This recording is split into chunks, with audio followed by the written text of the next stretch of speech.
રહી જાવ એમ. હું કહું એ વસ્તુ હું નથી કરી, હું રાવા દે, હું કહું નહીં આમાં મજા નથી. હું કહું તો એ કે બસ એ કે તમારા પર બે જ ઓપ્શન છે. એ ગયો મેં કીધું માની જ જાય, બધું રેડી થઈ જાય એમ. પછી હું કહું ખોટું ઓલે હું લે કરવું. એટલે આને પછી મેં કહું ને કે એનો ફોન પાસ આવ્યો એને મને બે વસ્તુ. જય માતાજી, જય દ્વારકાધીશ. મિત્રો તો કેમ છો બધા? મજામાં ને? આશા કરું બધા મજામાં દેશો અને હું પણ મજામાં છું. તો મિત્રો ફરીવાર સ્વાગત છે તમારું મારા નવા વિડીયોમાં. તો આજે વાત કરું ને તો કહેવાય કે લવ સ્ટોરી ને આપણે જે ફાઇનલ પાર્ટ બાકી હતો ને, જે મેન એ પાર્ટ આપણે આવી ગયો છે. કેમ કે ઘણા ટાઈમથી બધાને કોમેન્ટો આવતી હતી કે તમારો ક્યારે છેલ્લો પાર્ટ આવે. કે આપણે 3 પાર્ટ ઓલરેડી કરી નાખ્યા છે અને બધા કહે છે જે જેટલો પાર્ટ હોય ને બધા લાવો, પણ હવે આપણે લંબાવવા નથી થતું. આપણે જે ફાઇનલ પાર્ટ છે ને, જે માહિતી બાકી છે ને બધી તમને દેવાની છે. તો મિત્રો આપણે એ વ્લોગ આજમાં લવ સ્ટોરીમાં આવી જાય એવું છે. તો એ વિડીયો ઉતારવા માટે તમને ખબર જ છે કે લોકેશન કહીને તો ધાબામાંથી આવી જશે. અને વાતાવરણની વાત કરું તો ફૂલ વાદળવાળું વાતાવરણ છે ને સાટા પણ આવી ગયા હતા. અત્યારે બરોબર સારું છે, પણ પવન બહુ છે. તમને કદાચ વિડીયોમાં અવાજ આવતો હશે પવનનો, તો એ થોડોક ઘણો વિડીયો એડિટિંગ કર્યું એટલે થોડોક નીકળી જાય. પણ ખૂબ પવન છે એવું છે મિત્રો, ને તડકો એવો ને વાદળા એવું છે. મિત્રો આજે તમને વાત કરવાના છે એમ કે અમે લવ મેરેજ કર્યા, કોર્ટ મેરેજ કર્યા છીએ. તો કેમ કોર્ટ મેરેજ કર્યા અત્યારે તમને કહી દઉં. કોર્ટ મેરેજ કર્યા કેમ કે આપણે પેલા વાત કરી હતી નહીં કે એમ કોર્ટ મેરેજ કર્યા છે. તો મિત્રો અમે કોર્ટ મેરેજ કર્યા છે અને કહેવાય ને કે ભાગીને લગ્ન કરેલા છે. પણ કઈ રીતે હું થયું હતું તો એમ ભાગીને લગ્ન કરી તમને બધી વાત કરવાની છે. પણ ત્યાં સુધી મેં અમારું સેટઅપ લઈ લઈ, કેમ કે અહીંયા ઉભા ઉભા તમને વિડીયો મજા આવશે ને એટલે મેં અહીંયા બેસી જવાના છે. તો એવું છે ને આપણી ભાઈ બીજી કઈ એવી વસ્તુ છે નહીં, ફોન ને કે મોબાઈલ એવું રાખી ગયું. તમે અત્યારે બેસી જવી બરોબર છે, એટલે વિડીયોમાં આગળ બન્યા રહેજો. તો મિત્રો અમે અત્યારે જગ્યાએ બેસી ગયા છીએ. આપણે આપણું સેટઅપ કરી લીધું છે. સેટઅપમાં કાંઈ નહીં, ખાલી ફોન હાથે રાખવાનો અને હરકી જગ્યાએ બેસવાનું હતું. તો મિત્રો હવે તમને વાત કરું તો આપણે છે ને લવ સ્ટોરીના 3 પાર્ટ આવી ગયેલા છે. એટલે જેને જોઈએ ન હોય જોઈ આવજો. એ જોશે ને તો તમને આ પાર્ટમાં ખબર પડશે. તો એ તમને થોડી ઘણી એ બાબતે વાત કરી દઉં કે પેલા અમે જે વાત કરીને અમારી લાઈફની વાત કરી કે અમે રિલેશનશીપમાં હતા ત્યારે કઈ રીતનું થયું, એ બધી તમને ટોટલિંગ વાત કરેલી છે. તો હવે મેન વાત છે કે અમે લવ મેરેજ કર્યા, પણ કઈ રીતે કર્યા, એવું શું કારણ હતું કે અમારે લવ મેરેજ કરવા પડ્યા, કોર્ટ મેરેજ કરવા પડ્યા. મેં તમને કહી દઉં કે તમને એ પહેલાં વાત નથી કરી કે અમે કોર્ટ મેરેજ કર્યા, પણ હું તમને કહી દઉં તો અમે ભાગીને લગ્ન કર્યા. પણ એનું કારણ તો કાંક હોય ને. હવે આપણે કારણની વાત કરવી ને તો આપણે એ કારણ સંજના પાસે જાણીશું એ હું કહેવા માંગે. થયું એવું હતું કે મારા રિલેશન આમ બધું હરકું ચાલતું હતું. બધું આમ ઘરે તે બધું આમ પ્રોબ્લેમ જે હતી બધી પૂરી થઈ ગઈ હતી. કેમ કે મારા ભાઈનું એનું જે હતું લગ્ન ને એવું કર્યું હતું બધું છૂટું થઈ ગયું, છૂટાછેડા થઈ ગયા હતા. એટલે પછી એમના અમારે ધીમે ધીમે હાલતું હતું. તમારે ઓછામાં ઓછું વરસથી થઈ ગયું હતું બેયને. અમારા બેને પછી એનું છૂટું થઈ ગયું ને પછી એક દિવસ શું 1 વર્ષ સુધી અમારું રિલેશનશીપ હાલ્યું. પણ એ વખતે કહેવાય ને કે છૂટું કરી નાખ્યું ને પછી મને ખબર હતી કે આ બધું પ્રોબ્લેમ થાય. મારા ઘરે હું કઈ નહોતો. તો પહેલાં તો બધા એગ્રી હતા જ, તે પ્રેમથી માનવા નહોતો. એટલે જાન લઈને જવાનું તો હરખથી આપણે કરવા નહોતા ને બાદ બધા ઘરે હાથ પાડી હતી. પણ આ વસ્તુ થતું ને પછી હું આની યાર વાત કરતો, ઘરે કોઈને ખબર હતી નહીં. પછી હું મારા કામ માટે વહી ગયો હતો અમદાવાદની એક કંપની હતી ને એમાં કામ ત્યાં કરતો. પછી નૈયા 6 થી 7 મહિના ત્યાં રહ્યા એવું થયું. એટલે મળવાનું ને એવું બધું બન ને ડાયરેક્ટ ખાલી ફોનમાં વાત કરતા અને ક્યારેક થતી હતી ને ક્યારેક ન થતી. એ રીતની અમારી પોઝિશન થઈ ગઈ હતી. હા, તો પછી આ કેમ કીધું, જેમ કે અમદાવાદ હતા અને હું અહીંયા હતી, તમારે વાતચીત થતી એવું બધું હતું. તે હું જ્યાં કામે જાતી હીરા ઘસવા, હું પહેલાં પણ મારા મમ્મીને ઘરે પણ હું છે ને હીરા ઘસવા જ જાતી. તે હું હીરા ઘસવા જ્યાં જાતી ત્યાંથી છે ને એક વ્યક્તિ હતો જે આમ મને છે ને આમ ફોન પહેલાં તો કાંઈ શરૂઆતમાં બધું જાણી લીધું. કેમ કે આપણે કારખાને તે દોસ્તાર બેનપણીઓ હોય એમ બેનપણીઓ થ્રુ એને બધી વાત જાણી લીધી. કેમ કે એના પણ ભાઈબંધ લોકો હોય, બધા અડખે પડખે બેઠતા હોય. અમારા રિલેશનશીપની વાત કહો ને કે આના કારખાને રિલેશનશીપની એટલે કે અમારો વ્યવહાર નક્કી થવાનું હતું ને એ આના આખા બધાને, મારા હગાવાલામાં, અમારા કુટુંબમાં, અમારા બધા સગા સંબંધીમાં, આના લોકોને બધે અને આના કારખાને બધે ખબર હતી. કેમ કે અમારી બેન આના ભાઈ વેરે આપેલી હતી એટલે બધાને જાણતો હોય તે કે આ વસ્તુ થવાનું છે. પણ છૂટું થઈ ગયું ને પછી વાત કરીને એ કોઈને ખબર નહોતી. કામ એ કોઈને ખબર નહોતી, પણ જે મારી યાર બેનપણીઓ રહેતી ને એને ખાલી ખબર હતી કે હું વાત કરું છું એમ. તે એવી રીતે હતું તે એને છે ને વાતની ખબર પડી ગઈ. થોડાક ટાઈમ એને કંઈ કીધું નહીં, થોડાક ટાઈમ મને કંઈ ખબર નહોતી કે એટલે વાત જો હું તમને કહી દઉં કે મને મારા ઘરવાળા હેરાન નથી કરતા ને જે આમાં જે અમારા બેનું થવા નહોતા દેતા એ લોકો એમને કંઈ નહોતું કહેતા, એ બધું તો થઈ જ ગયું હતું. પણ આ જે બહારના વ્યક્તિ છે એટલે જેમ કે હું કામે જાતી ને ત્યાં મને એક આદમીને કહેવાય તો એ આદમીને મને હેરાન કરતો હતો કે તું મારી યાર વાત કર, નકર પછી હું છે ને બધાને કહી દઈશ ઘરે. અને એમાં એવું હતું કે છે ને આને ધમકાવતો ઈ કે છે ને તમે બે ઈ કે રિલેશનશીપમાં છો ને કે મને બધી ખબર છે ઈ કે જો હજી તમે ઈ કે તું વાત કરે છો ત્યાં પેલા તારું નક્કી નહોતું, આ નક્કી હતું અને પછી હવે તારું ભાઈનું છૂટું કરી નાખ્યું તોય તું ત્યાં વાત કરે છો ને તો ઈ કે આ બધું તું રાવા દી કે અકર મજા નહીં આવે એમ. પછી આને ઉડતાકનું ઊંધી રીતે મારે બધી વાત નથી કરી પણ આને બ્લેકમેલ કરવા માંડ્યો કે પછી આ મૂંઝાની કે મારે શું કરું, કેમ કે જે વ્યક્તિ હતો યાર આનો ભાઈનો ભાઈબંધ હતો એ રીતનું હતું, બધું સંબંધના એ બધું બગડે નતો. અને આને કદાચ આને ઘરે વાત કરી ને તો પછી હું અમારે એવું બધું બનાવ બની ગયો હતો ઘરે, એટલે આનો ઉપર કોઈ વિશ્વાસ કરે એમ હતું નહીં. અને એક બીજો આના તે રિલેટિવ જ્ઞાન એની કારખાને બે હતો ને એ તે ઓલો જે છોકરો હતો ને એનો કહેવાય ને કે એનો દોસ્તાર હતો, એટલે આ ઘરે કે ને તો ઓલો તે એના હમા હાંધા કરે એવો હતો. એટલે છે ને પછી કઈ ઘરે કઈ કેમ નતો, ઘરે કે ને તોય આને પ્રોબ્લેમ પડે એમ હતી. તો પછી ઓલો બ્લેકમેલ કરતો એટલે પછી એને એમ થયું કે હવે મારે શું કરવું, આ બહુ મૂંઝાઈ ગઈ. અને શરૂઆતમાં મને કહેતી જ નહીં, લગભગ 1 થી 2 મહિનામાં નહોતું કીધું કા ઘણો ટાઈમ આને કીધું નહોતું. હું આમ હેરાન થતી, હું રાતે રોતી અને ગુસ્સામાં ક્યારેક ક્યારેક મારે કહેવાય ઝઘડો થઈ જતો. હું આને તોય સાચું ન કહી શકતી. પણ એક દિવસ એવો આવ્યો ને કે હું એટલી કંટાળી ગઈ ને કે હું કાં મરી જાઉં, કેમ કે પછી બ્લેકમેલ વધતું ગયું. બ્લેકમેલ ધીમે ધીમે કરતા છે ને વધતું જતું હતું. તો હું કંટાળી ગઈ હાવ. તો મેં પછી એને વાત કરી, મેં કા હવે છે ને આજ હું તમને છેલ્લી ફેર મેં કીધું કહું છું આજ મારે હું છું હું નહીં એમ, કેમ કે મેં હું હાવ કંટાળી ગઈ છું. તે પછી મેં કીધું કે મને ઘણા સમયથી એ વ્યક્તિ છે મને બ્લેકમેલ કરે છે અને આવી રીતે આમ છું છે.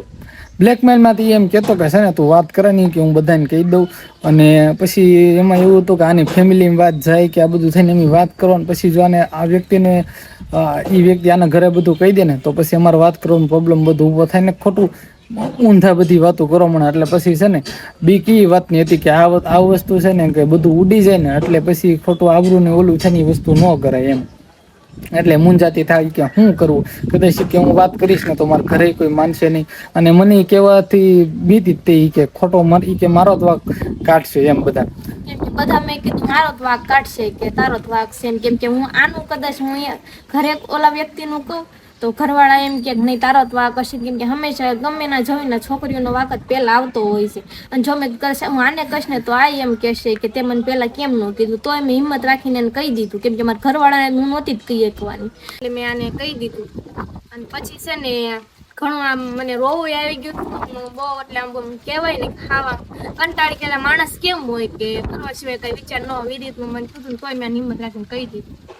મને પછી એને કીધું બધી વાત કરી કે આ રીતનું છે ને મને આ વ્યક્તિ છે ને મને આવી રીતનું બ્લેકમેલ કરે છે, ઈ મારે શું કરવું એ કે મને કઈ ખબર નથી પડતી, કે મને તારા ઘરે કહી દે ને તમારે આવું હાલે છે એ કે એ રીતનું બ્લેકમેલ કરે કે શું કરું મને ખબર નથી પડતી. હું કાંઈ વાંધો નહીં. પછી એને મેં કીધું કે એ વ્યક્તિ નંબર મને મોકલ્યો. પછી આ મને નંબર મોકલ્યો. પછી મેં એ વ્યક્તિને થોડોક રાતે જ તે લગભગ 12-1 વાગ્યાનો સમય છે ને રાતે જ મેં ફોન કરી મેં પછી તેને ધમકાયો. તો એ કે વાંધો નહીં કે કાલે દિવસે ફોન કરું. પછી થોડીક મેટર વધી ગઈ હતી. પછી વાત મારા ઘરે હોતી પગી મારા ઘરે કીધું એ તો બધું રાવા દે એમ, શું કરવું પછી કાંઈ સમજાતું નહોતું. કાંઈ વાંધો નહીં. પછી 2-3 દિવસ હળવું પડવા દીધું. પછી આનો પાછો મને ફોન આવ્યો કે આ બધું એ કે બહુ વધી ગયું છે ને હજી મારા ઘરે કે વાત પહોંચી નથી, કે મારા ઘર વાત પહોંચશે ને એટલે હું થાય એનું નક્કી રહે નહીં.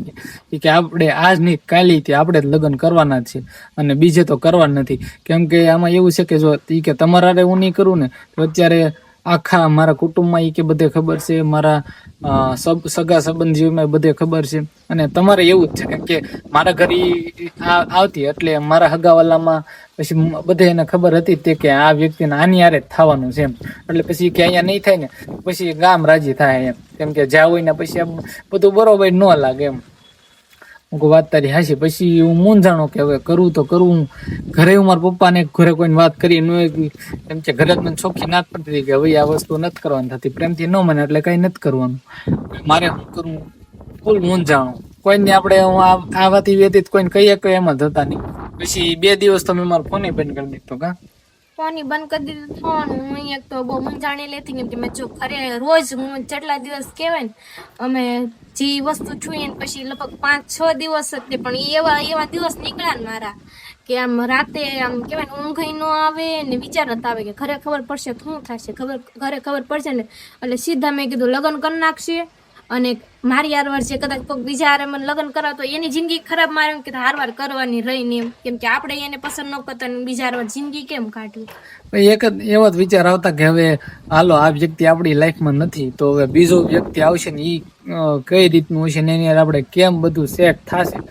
પછી હું કહું ખોટા અજાણ્યામાં આપણે ઓલું કરવું નહીં કરતા, આપણે બધી ખબર જ છે તો પછી હવે હું કહું ઘરવાળા આજ નહીં કાલ હું કહું માની જ જાય, બધું રેડી થઈ જાય એમ. પછી હું કહું ખોટું હું લે કરવું. એટલે આને પછી મેં કહું ને કે એનો ફોન પાસ આવ્યું એને મને બે વસ્તુ કીધી કે કાશી કે હાવી કે આપણે પૂરું કરી નાખ્યું અને હું મારા રસ્તાને હું કરું એનું નક્કી નહીં કે મને મારી રીતે જે કરવું નહીં કરવા દેજો. કઈ કે મને તમારા પાસે આવે દો, કઈ કે તમે મને ભેગી જાવ એમ. હું કહું એ વસ્તુ હું નથી કરી, હું રાવા દે હું કહું નહીં આમાં મજા નથી. હું કહું તો એ કે બસ એ કે તમારા પર બે જ ઓપ્શન છે. એ કહ્યું મેં કીધું મેં તમને જવાબ દો, મેં કીધું મને 2 દિવસની અંદર.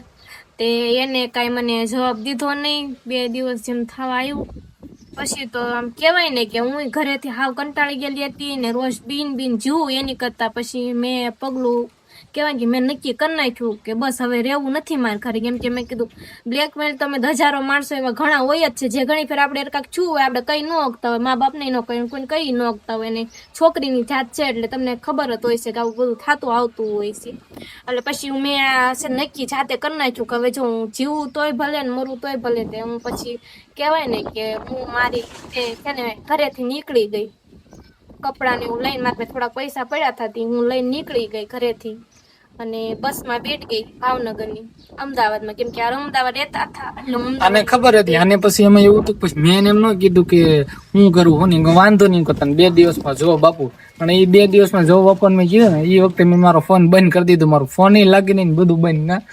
કેમ કે હું કહું આ વસ્તુ હું કરી કેમ કે આ ટાઈમ આપણે હલો હલ્લા કરે જ બધું હું કરીશું કે હાલો આશ બાપા કહેવાય ને કે બધું મેં ફોન 2 દિવસ બંધ કરી દીધો. હવે હું કરું એનું કાંઈ નક્કી હતું નહીં કેમ કે મારો મગજ કામ નથી કરતો અને કહેવાય ને વિનાશ કાળે વિકૃત બુદ્ધિ થાય એને ઘોડે છે. તે પછી હું કહું હવે કાંઈ નહીં, હું કહું થોડાક દિવસ શાંતિ રાખી ત્યાં બધું પડી જાય. પણ એ વસ્તુ થયું જ નહીં. આ વ્યક્તિને ખબર કે હું કઈ જગ્યાએ રહું છું ક્યાં રહું છું બધી ખબર કેમ કે એ પેલા મારી વાત થતી એટલે એકબીજાને ખબર તો હોય જ. તે હવે આ રાતોરાત ઘરેથી ક્યારે નીકળી ક્યારે નહીં તો પછી આવીને પછી મને કીધું કે આટલા આ વાગે હું રાતે હું 2 થી 3 વાગે 2 થી 3 વાગે નીકળી ગઈ અને પછી ભાવનગર ગઈ ને ભાવનગર થી કે હવારમાં વહેલા કે અમદાવાદની બસમાં બેસી ગઈ હતી અને ડાયરેક્ટ મારે તે દિવસે એવું ને કે વીક ઓફ હતો, રજા હતી અને ડાયરેક્ટ ને એ બાજુ થઈ ગઈ. મને પછી મારા દોસ્તારનો એકનો નંબર હતો એને ફોન કર્યો. તે પછી એને મને વાત કરી કે આ રીતનું છે એમ. હું કહું હવે શું કરું. પછી ત્યારે તાત્કાલિક જ મેં મારો મોબાઈલ બંધ કરી દીધો જેમ કે મારા ઘરે કોઈને ખબર નહીં. પછી આ ઘરે જ નીકળી ગઈ તોય ત્યાં રાતે જ કોઈને હવે સવારમાં લગભગ 7-8 વાગે પહોંચી ગઈ છે. 7-8 વાગે પહોંચી ગઈ હતી અને પછી એમ કેવાય બધા કાગળિયા લઈને જ આવી હતી. અને એક વસ્તુ એ હતું કે કદાચ જો આ મને ના પાડે ને કે આ વસ્તુ નથી કરું તો મેં કીધું હું છે ને હું કરવા નથી હું નહીં. આપણે તમને ખબર જ હશે કોઈ છોકરી શું કરે કેમ કે આપણે જેને હારે જવા હાટું આપણે જેને રહેવા હાટું ગયા હોય આવે ને શું છોકરી કરે તમને ખબર જ હોય છે કે પછી મરવાનું નથી કરે એવું છું એવું છે. પછી હવે હું કહું કાંઈ નહીં, હું આવીને પછી મેં મારો ફોન બંધ કરી દીધો. પછી મારા કાગળિયા તું કંપની હતો એટલે મારા ડોક્યુમેન્ટ તો બધા હતા જ. તે પછી તાત્કાલિક પછી વકીલનું એનું બધું નક્કી કરીને પછી મેં કરી લીધા કોર્ટ મેરેજ. કોર્ટ મેરેજ ને પછી ત્યાંથી એમાં એવું નહોતું. પછી હું કેવું હતું કે અમદાવાદથી પછી અમદાવાદ તો વકીલનું કાંઈ ઓલું કર્યું નહીં પણ બોટાદ અમે ગયા. બોટાદ અમે પછી ત્યાં કોર્ટ મેરેજ કર્યા અને પછી પહેલાં તો કોર્ટ મેરેજ ત્યાં નથી કર્યા. પહેલાં અમે ગયા હતા હનુમાન દાદાને દર્શન કરવા. કાંઈ નહીં શરૂઆત કરી. હું આપણે દાદાને કીધું કે હવે દાદા એટલે હનુમાન દાદા કે આપણે છે ને ત્યાંથી તે પેલા દર્શન કર્યા. સમજે સવારમાં ત્યાંથી 1 થી 1.5 કલાકનો રસ્તો છે અને 9 વાગે ત્યાંથી નીકળી ગયા. 10 સાડા 10 થયા ત્યાં સાળંગપુર પહોંચી ગયા. સાળંગપુર જઈને પેલા દર્શન કરી લીધા. પછી કીધું દાદા તમારી હાથમાં અમારી દોરી છે, તમે જે હુજડ હોય.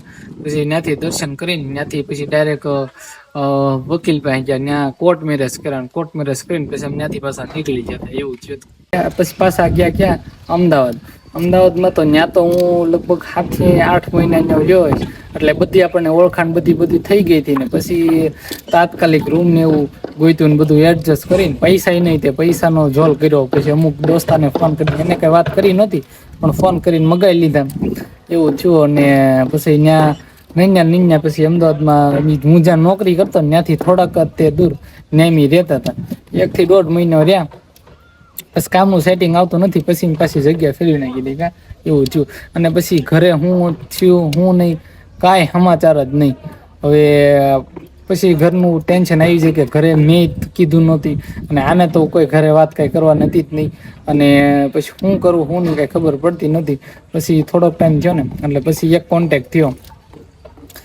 થ્રુ હું જાણતો કે હું હાલે છે હું નહીં બધું હવે પછી એવું કાંઈ પ્રોબ્લેમ થયો નહીં પછી લગભગ જ્યારે મેં કહેવાય ને કે મને પછી વાત મળી 1.5 મહિના પછી કે એમ વહી ગયા ને પછી 10 દિવસ રહીને મારી માથે લોકોએ ઘરેથી કેસ કર્યો હતો એમ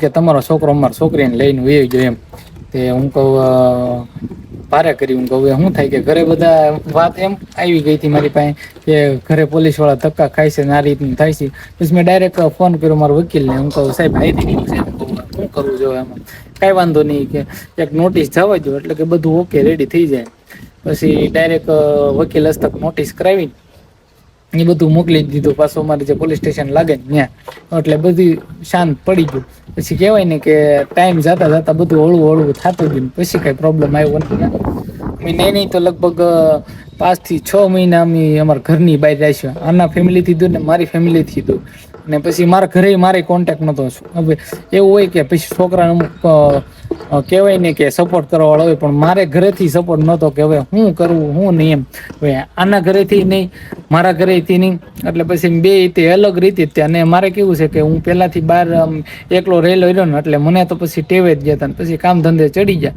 એટલે પૈસા આવતા થઈ ગયા એટલે પછી કાંઈ પ્રોબ્લેમ આવ્યો નહીં પછી એમ બે રૂમ હાંકી નાખતા કાં અમે બે તે કામે વયા જતા અને રૂમે હાંકી નાખતા અને મને બધી રસોઈ બનાવતા આવડતું એટલે કાંઈ વાંધો ન આવી પ્રોબ્લેમ અમે અમારા ઘરનો ચૂલો શરૂ કરી નાખ્યો એવું છે એટલે A to Z વસ્તુ આપણે થઈ ગઈ હતી તો મિત્રો હવે આવા પ્રોબ્લેમ આવ્યા હતા અને પછી વસમાં ઘણા એવા પ્રોબ્લેમ આવ્યા હતા તો પોલીસ કેસ થયો પછી ઘરે લોકો ધમકાવા આવતા આ બધું કરતા પણ તોય તે મારા દાદાની બધા એ લોકો બધાને પોગી રહેતા બધાને હરખા જવાબ આપી દીધા અને એને કોઈને ખબર હતી નહીં એટલે એ તો બધું કાંઈ વધારે પ્રોબ્લેમ કાંઈ થવાનો છે નહીં એવું છે તો એટલે આ રીતનું મારી કાંઈક કહું ને તો એવી લવ સ્ટોરી હતી લવ સ્ટોરીમાં તો બસ આવું હતું આના ફેમિલીથી ત્યારે જે મેં લવ મેરેજ કર્યા ને તાના ફેમિલીમાંથી પ્રોબ્લેમ નહોતો મારા ફેમિલીમાંથી પ્રોબ્લેમ નહોતો પણ થર્ડ પર્સન હતું ને એના કારણે આ બધું મારે થવાનું હતું ફાઇનલ જ હતું પણ આના લીધે થોડુંક આમ વહેલા થઈ ગયું એવું થયું એમ કે ઘરે કાંઈ કઈ શકવી નહીં એવું બધું હતું તે પછી આને મેં કહી દીધું કાંઈ વાંધો નહીં એવું કાંઈ ટેન્શન લેવાની જરૂર નથી આજ નહીં કાંઈ હું આપણી ફેમિલી માની જ જશે તે પછી પછી મને અમને સમય જતા અમને પછી બધી ખબર પડવા મળી કે આ વસ્તુ ઘરે થાય છે અને પછી આ લોકોના ઘરેથી તે આવવા મળ્યા કે હવે કાંઈ નહીં આપણે બધું સમાધાન કરવા મળ્યું જે થયું આપણે નાયતના જ છે ને હવે ક્યાં પ્રોબ્લેમ છે એટલે ઘણા લોકો હજી છે ને આ લવ સ્ટોરી મૂકીને એમાં કોમેન્ટ કરશે કે આવું ન કરવું જોઈએ ને આમ ને તેમ એટલે મિત્રો કહેવાય ને કે બીજાના કારણે આ બધું વસ્તુ થયું છે ને એટલે એ પ્રોબ્લેમ એના કારણે આ બધું અમારે કરવું પડ્યું અને કહેવાય ને કે ટાઈમ જતા ફેમિલી માની જાય અને અત્યારે અમારે મેરેજ કર્યા લવ મેરેજ કર્યા એની લગભગ 8 થી 9 મહિના થવા આવશે અને અત્યારે કહે ને એટલા ટાઈમમાં તે ઘરેથી બધા માની ગયા છે મારા ઘરે તે ફેમિલી કાંઈ પ્રોબ્લેમ નથી અને આના લોકોને કાંઈ પ્રોબ્લેમ નથી બધા ઘરે આવતા જતા થઈ ગયા આવતા થઈ ગયા છે ને હવે તો વાતચીત થાય છે ને ઘરે આવી ગયા છે એટલે કાંઈ પ્રોબ્લેમ નથી બધાને કીધું કે અમને કાંઈ વાંધો નથી કે જે છું હા એમ એટલે એવી કંઈ તમે કોમેન્ટ કરતા ને તો જોજો કેમ કે હવે બધા ફેમિલી વાળાને તે કાંઈ વાંધો આવતો ને એકબીજાને ઘરે આવતા જતા થઈ ગયા ને સમાધાન થઈ ગયું છે એટલે બધું રેડી હાલ્યો રાખીએ તો મિત્રો લવ સ્ટોરીમાં તો આપણે કાંઈક આવી લવ સ્ટોરી હતી હવે તમે એ દુઆ કરજો કે અમે અહીંયા સુધી હારે રહેશે ને જે આખી જીવન અમારે એકબીજા સાથે ગુજારવાનું છે એટલે કામ મોજથી જાય એવું છે એટલે હવે આપણો વિડીયો અહીંયા સુધી જ રાખી આપણે કાંઈ લંબાવો નથી અને જાજી કાંઈ વાત કરવી નથી એવું છે તો અમારી લવ સ્ટોરી તમને કેવી લાગી ને કોમેન્ટ કરી દેજો. અને અમુક ટાઈમે આપણે પાછા આના અમુક એવી કિસ્સા હોય ને એ તમને અપલોડ કરતા રહીશું, તમને જોવાની મજા આવશે. એટલે ભાઈ ચેનલ ઉપર ન હોય ને તો તમે સબસ્ક્રાઇબ કરી નાખજો. એવું છે ને આવા નવી આપણે વાતો, અમારા રિલેશનશિપની વાતો, અમે એક હારે રહેતા ત્યારે શું પ્રોબ્લેમ પડ્યા એ બધી ઘણી વાતો આપણે આપણા બ્લોગમાં કરતા રહીશું. એટલે ચેનલ સબસ્ક્રાઇબ કરવાનું ભૂલતા નહીં. અને છે ને આપણા બધા પાર્ટ હવે આજે પૂરા થઈ ગયા છે લવ સ્ટોરીના.